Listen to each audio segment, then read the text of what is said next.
तो हम लोग पिछले वाले शॉर्ट में ये बताया था, डिस्कस किया था कि क्वेश्चंस जो आए थे इंपॉर्टेंट क्वेश्चन मैंने बताया था। अब दो क्वेश्चंस और लेकर आए हैं और इसको हम लोग प्रूव दैट ये बेसिकली ये क्वेश्चन ऐसे क्वेश्चन है जो ऑलवेज एग्जाम में पूछे जाते हैं बोर्ड्स में, वेरी वेरी इंपॉर्टेंट क्वेश्चन है। इसको हम लोग आसानी भाषा में समझेंगे कि प्रूव करना कैसे है।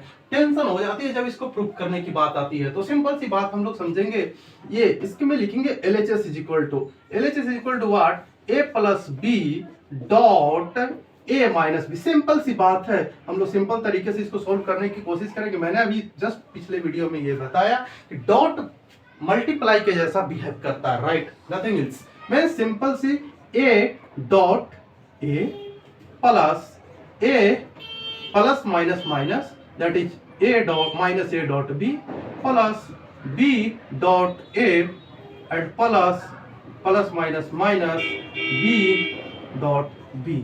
आई have told you in previous lecture में ये हमने आपको बताया कि अगर a डॉट b करोगे तो ये हमारा a स्क्वायर आएगा, राइट, माइनस a। मैंने ये भी बताया कि जो a डॉट b होता है and b dot a both are equal and minus b का square means a dot b and b dot a both are equal means minus a dot a plus a dot b is equal to 0 means mod a square minus 0 minus b square.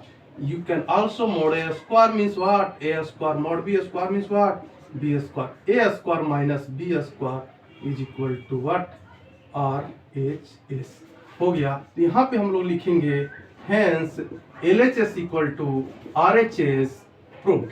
Simple सी बात है दोस्तों, हम लोग बस 2 minute में खेल खत्म कर दिए। अब सिंपल सी बात हम लोग अब नेक्स्ट क्वेश्चन में लगाएंगे। अब नेक्स्ट क्वेश्चन में क्या है, बस in simple using the formula of a cross b and using the formula of a dot b you get the RHS।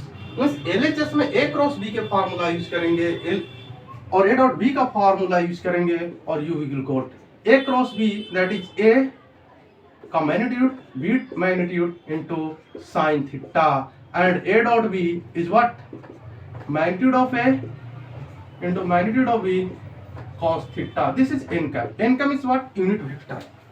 Put LHS, see LHS.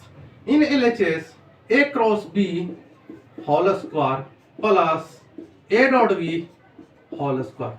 Right here, magnitude of a into magnitude of b into cos theta n cap plus a dot b magnitude of a magnitude of b sin theta इसका whole square, right, इस सारे का square. This is the unit vector. अगर मैं square लूंगा तो unit vector का square 1 होगा, तो n कप का स्क्वायर 1 हो जाएगा। तो यहाँ पे मैं इसको ऐसे लिख सकता हूँ that is a square b square cos square theta plus a square b square sin square theta. Yes और no? No. See here, this is a square cos square theta sin square theta and a square b square is the common in both. A square into b square is common, then cos square theta plus sin square theta. You know a square means a square, b square means b square, sin square theta plus cos square theta, its value is 1 in trigonometry. You know trigonometry में आप लोग सीखे होंगे कि एक sin square theta plus बस दोस्तों a square b square into 1 हो गया। इसको मैं क्या लिख सकता हूँ, a square b square. a square b square मुझे RHS के आ गया था। हम लोग हेंस करके यहाँ पे शानदार शब्दों में ऐसे लिख दीजिएगा, ये ब्रैकेट बनाकर क्या, LHS equal to RHS proved, nothing else, that's all. अब नेक्स्ट वीडियो में हम लोग और सारे टॉपिक पे अच्छे वीडियो अच्छे क्वेश्चंस पे को सॉल्यूशन आसानी भाषा में हम लोग लाने की कोशिश लाएंगे और उसको आप लोग देखते रहिएगा।